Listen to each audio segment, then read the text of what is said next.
lemonade stand. I'm Dion, and today I actually have a question for you.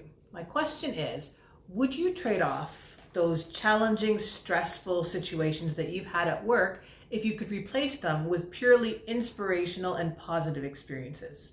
This is kind of a debate that I've been going back and forth on, and it actually started a few months ago when I was speaking to a group of MBA students at Rotman.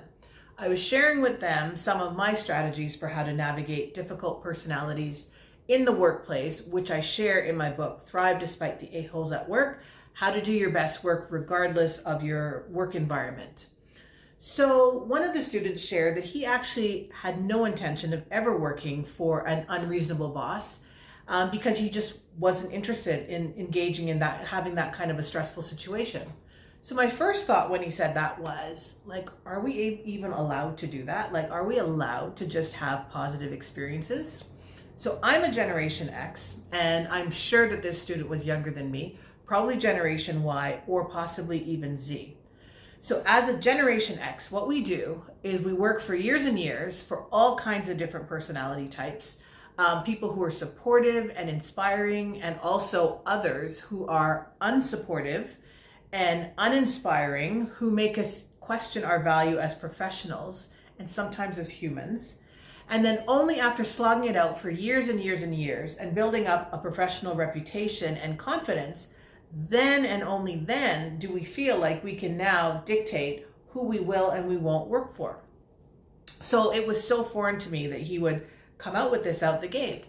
So my actual response to him was, well, yes, of course you can avoid working for these types of personalities. However, it might take you a little bit longer to reach your professional goals because you would have to pass up on certain job opportunities to avoid these personality types. But then I was thinking to myself, but isn't his approach more healthy? Like, isn't having a more empowered, positive experience more healthy for all of us?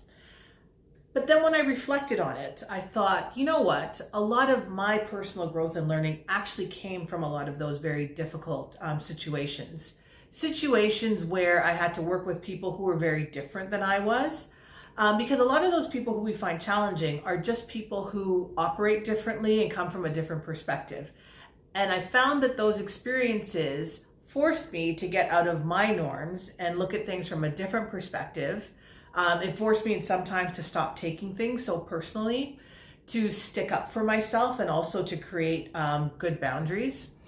In one particular 18-month period of time, I found myself working for a leader through restructuring, someone who was her leadership style was completely opposite to what I was accustomed to.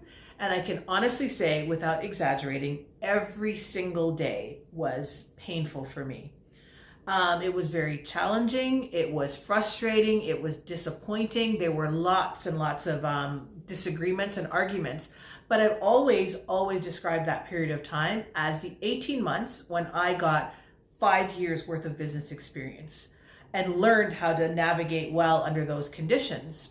So admittedly, a lot of my learning had to do with doing things the wrong way and then figuring out that the next time I would do it the opposite. But still, it's one way to learn. So when I look back on it, I actually think that a lot of that stress and pain was valuable because I grew from it.